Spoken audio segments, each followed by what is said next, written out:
love science, yes we do. We love science, yes we do. We love science, science you. We love science, science you.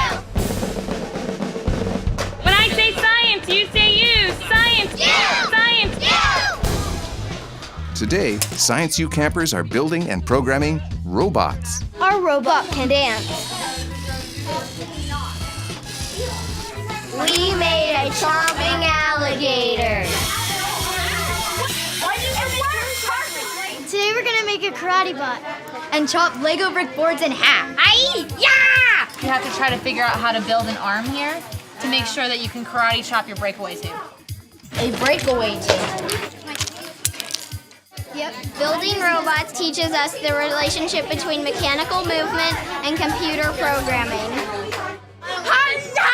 We start with a base robot already built. Motors make things open, close, and turn. We connected the motor to the wheel so it's got locomotion.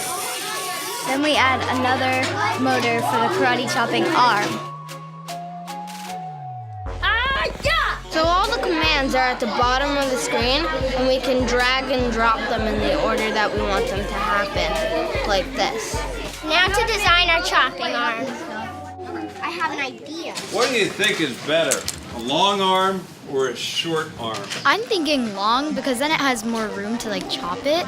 Yeah, I agree with that because then if it's short, it will just do a shortcut. Short would work better because if it's longer than this, the whole bot could tip over.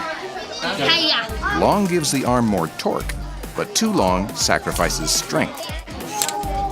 It's like it's not strong enough. There, it says. I told you. Hiya! Gotta get it in the sweet spot.